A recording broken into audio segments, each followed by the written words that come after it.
दोस्तों, आज का जो मौजू है वो प्याज लगाने का तरीका। प्याज में कितनी आमदन हासिल की जा सकती है, प्याज को कितना फर्टिलाइज़र देना है, कम से कम टाइम लेने की कोशिश करूँगा। और प्याज किस टाइम पे लगाना चाहिए और प्याज की हार्वेस्टिंग जो है वो किस तरह करनी चाहिए। अब जहाँ पे अभी मैं खड़ा हूँ, ये मेरा एक 16 एकड़ का प्लॉट है। ये इसको मैं आपको थोड़ा सा इसका व्यू दिखा दूँ तो आपको थोड़ा आइडिया हो जाएगा। अ,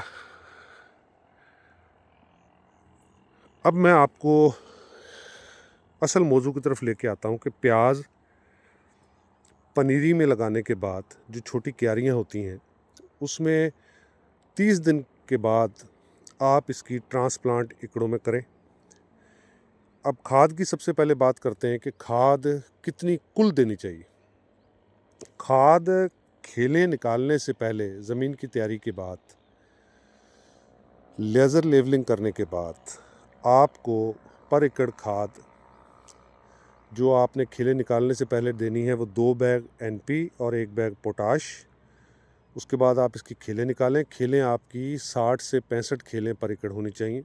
उसके बाद आपने टोटल इसको 4 बैग 50 kg वाले नाइट्रोजन के, या जिसको यूरिया कहा जाता है, वो आपने मुख्तलिफ़ टाइमिंग के हिसाब से हर 15 या 20 दिन के बाद आपने इसको देने। उसके बाद आपने जो ख़ास तौर पे जो इम्पॉर्टेंट चीज़ें हैं, जो ख़ास एलिमेंट दरकार होते हैं इस फसल को, उसमें आपको बोरान का स्प्रे करना है, उसमें आपको जिंक का स्प्रे करना है, उसमें आपको कॉपर का स्प्रे करना है, और साथों साथ आपने ह्यूमिक एसिड अगर अवेलेबल है तो सबसे अच्छी बात है। नहीं तो ह्यूमिक एसिड की जगह आजकल मार्केट में फैल्विक एसिड, जो ह्यूमिक एसिड के बाद जो बनता है, वो आपने इसको पानी के ज़रिए, ड्रिप के ज़रिए, ड्रिप से मुराद ये है कि अगर आप फ्लड वाटर में देते हैं तो आप इसको पानी में रख के पर एकड़ के हिसाब से इसको एक दफ़ा आपने देना है। फंजीसाइड के स्प्रे आपने इस 120 दिन की क्रॉप में आप ये रूटीन बना लें कि फंजीसाइड के स्प्रे आपने अगस्त से लेके अक्टूबर तक, ये जो क्रॉप लगती है उसमें फंगस का अटैक होता है, तो आपने ख़ास तौर पर इसको फंजीसाइड के स्प्रे हर 7वें 8वें दिन रिपीट करें। उसमें ही आप ये बोरान, जिंक और कॉपर जो है वो मिक्स करके दे सकते हैं। इम्पॉर्टेंट चीज़ जो है वो इस क्रॉप की, वो ख़ास तौर पे जो इसके ऊपर हमला होता है थ्रिप्स का, और वो ख़ास तौर पे जब आपकी ठंड नहीं होती है, माइल्ड मौसम होता है, जब शबनम गिर रही होती है, उस टाइम इसके ऊपर ब्लैक और ब्राउन थ्रिप आता है। उसमें आपको इसके स्प्रे जो है वो कंटिन्यूसली, अगर कोई खुदा न खास्ता अटैक हो जाता है तो हर 6ठे दिन के बाद या 7वें दिन के बाद आप स्प्रे लाजमी इसका रिपीट करें। और इसको अगर आपने थ्रिप्स से कंट्रोल कर लिया तो आप ये समझ लें कि आप पर एकड़ इस प्याज की फसल के अंदर से 120 बोरी, जिसका मतलब ये है कि तकरीबन 360 मन पर एकड़ प्याज बआसानी ले सकते हैं।